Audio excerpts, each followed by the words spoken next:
adik-adik semuanya, perkenalkan nama kakak Ayu Ngurah dari Sintiawati. Kali ini kakak akan mengajak kalian belajar tentang materi metamorfosis. Silahkan simak video ini dengan baik ya. Yuk kita mulai. Pernahkah kalian melihat kupu-kupu? Kupu-kupu yang kalian lihat berasal dari ulat loh. Lalu, bagaimana cara ulat agar bisa berubah menjadi kupu-kupu? Ulat bisa berubah menjadi kupu-kupu karena mengalami tahap metamorfosis. Ayo, apa ada yang tahu apa itu metamorfosis? Yuk kita belajar bersama. Jadi, metamorfosis adalah suatu proses perkembangan biologi yang meliputi perubahan fisik dan struktur hewan tanpa melalui kelahiran maupun penetasan. Terdapat dua jenis metamorfosis pada hewan, yaitu metamorfosis sempurna dan metamorfosis tidak sempurna. Kira-kira apa yang menjadi pembedanya ya? Yuk kita cari tahu.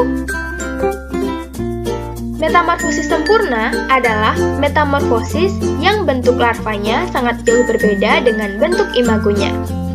Hewan yang mengalami metamorfosis sempurna akan mengalami perubahan bentuk yang berbeda pada setiap perkembangannya dan selalu mengalami tahap pupa atau kepompong.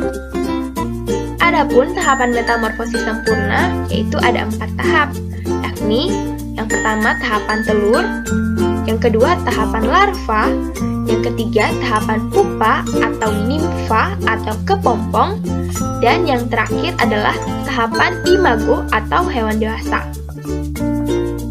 Adapun contoh hewan yang mengalami proses metamorfosis sempurna yaitu kupu-kupu, katak, nyamuk, lalat, dan kumbang.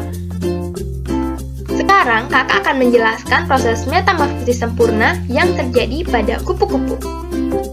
Yang pertama yaitu tahapan telur. Kupu-kupu berkembang biak dengan cara bertelur.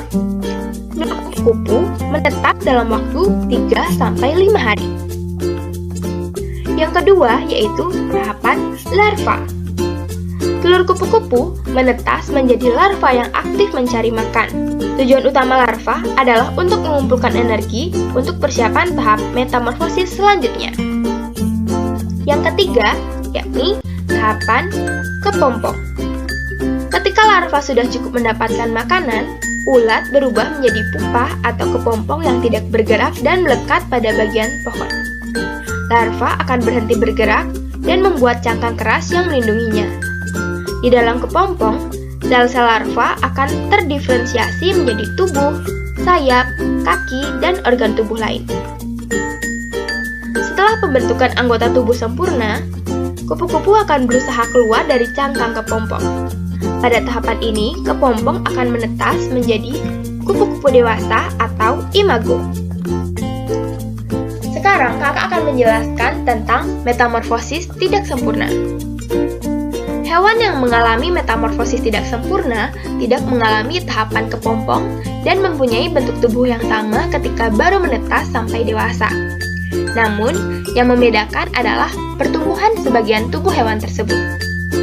Adapun tahapan metamorfosis tidak sempurna yaitu yang pertama telur, yang kedua tahapan nimfa, dan yang ketiga tahapan imago atau hewan dewasa. Adapun contoh hewan yang mengalami metamorfosis tidak sempurna diantaranya belalang, jangkrik, capung, dan kecoa. Sekarang kakak akan menjelaskan kepada kalian tahapan metamorfosis tidak sempurna yang terjadi pada belalang. Pertama, tahapan telur. Belalang berkembang biak dengan cara bertelur. Belalang betina bertelur di dedaunan, batang tanaman, hingga di dalam tanah. Telur belalang membutuhkan waktu sekitar 10 bulan sampai akhirnya menetas menjadi nimfa.